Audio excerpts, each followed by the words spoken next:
సాక్షాత్తు మంత్రి సీతక్క నియోజకవర్గంలోనే ఇందిరమ్మ ఇళ్లలో అవకతవకలు బయటపడ్డాయి. నిరుపేదలకు అందించాల్సిన ఇళ్లను కాంగ్రెస్ కార్యకర్తలకు డబ్బులు ఇచ్చిన వాళ్లకే కేటాయిస్తున్నారని ములుగు ఏజెన్సీ వాసులు మండిపడుతున్నారు. మంత్రి సీతక్కపై ఏజెన్సీ వాసులు ఆగ్రహం వ్యక్తం చేశారు. తాడ్వాయి మండలం నార్లాపూర్లో ఇందిరమ్మ ఇళ్ల లిస్టు మొత్తం కాంగ్రెస్ పార్టీ నాయకులే తయారు చేస్తున్నారని మండిపడ్డారు. నచ్చిన వారి పేర్లు లిస్టులో నమోదు చేస్తున్నారని ఫైర్ అయ్యారు.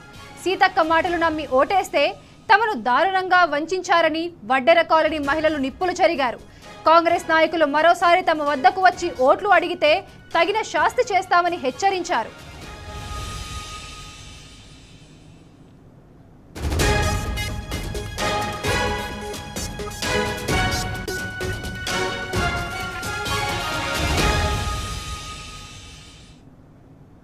మంత్రి సీతక్క నియోజకవర్గంలోని ఇందిరమ్మ ఇండ్ల కేటాయింపులో అవకతవకలపై మరిన్ని వివరాలు మా ప్రతినిధి రవికాంత్ అందిస్తారు. రవికాంత్, చెప్పండి, మంత్రి సీతక్క నియోజకవర్గంలో ఏం జరుగుతోంది? పూర్తిగా ములుగు జిల్లా ములుగు నియోజకవర్గం అంటే మంత్రి సీతక్క నియోజకవర్గంలో రోజుకు ఏదో ఒక చోట మేము అర్హులం, మమ్మల్ని ఇందిరమ్మ ఇండ్లకు సంబంధించినటువంటి జాబితాలో చేర్చలేదన్నటువంటి అంశాన్ని వ్యక్తం చేస్తూ అక్కడ ఉన్నటువంటి ప్రజలంతా కూడా రోడ్డు ఎక్కుతున్న సందర్భం మనకు కనిపిస్తా ఉంది. ముఖ్యంగా అదంతా కూడా ఏజెన్సీకి సంబంధించినటువంటి నియోజకవర్గం, నిరుపేదలు ఉంటారు, పెంకుటిల్లు ఉండే పరిస్థితి ఉంటుంది. కొన్ని చోట్ల అయితే గుడిసెలు కనిపిస్తా ఉంటాయి. మేము కదా అర్హులం, మమ్మల్ని ఎందుకు ఆ లిస్ట్ లో పెట్టడం లేదన్నటువంటి అంశాన్ని అక్కడ ఉన్నటువంటి ప్రజలు ఎప్పటికప్పుడు వ్యక్తం చేస్తా ఉన్నారు. ముఖ్యంగా కాంగ్రెస్ సంబంధించినటువంటి నాయకులు సూచించిన పేర్లే ఆ జాబితాలో కనిపిస్తున్నాయన్నటువంటి అంశాలైతే అక్కడ ఉన్నటువంటి పేద ప్రజల మాటలు వినిపిస్తా ఉన్నాయి.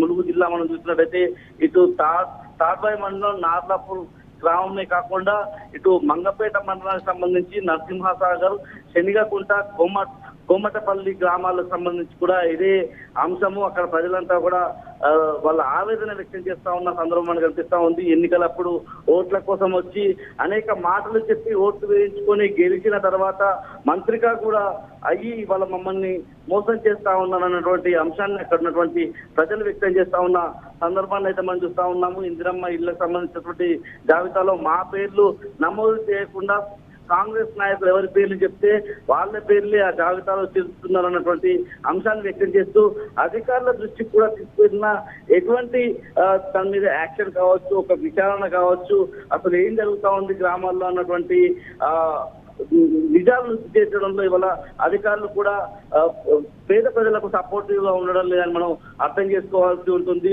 ఒక ములుగు జిల్లాకు సంబంధించే కాదు, వరంగల్, హన్మకొండ, అన్ని జిల్లాలకు సంబంధించి జనగామలో కూడా ఎప్పటికప్పుడు ఎక్కడికక్కడ ఇలాంటి అవకతవకలు, ఇందిరమ్మ ఇండ్ల కేటాయింపులకు సంబంధించి ఆ జాబితాకు సంబంధించి అవకతవకలు జరిగాయని చెప్పి పేద ప్రజలంతా కూడా రోడ్డెక్కుతున్న సందర్భం మనకు కనిపిస్తా ఉంది.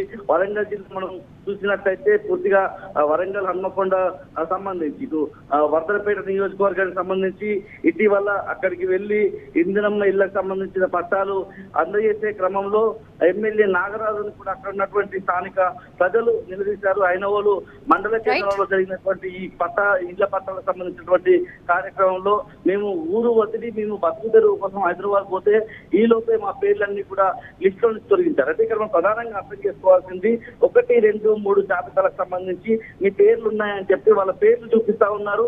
తీరా పట్టాలు ఇచ్చే సమయం వరకు వాళ్ళకి నచ్చిన వాళ్ళ పేరు పెట్టుకోవడం అనేది స్పష్టంగా కనిపిస్తా ఉంది. Right, thank you Ravikanth.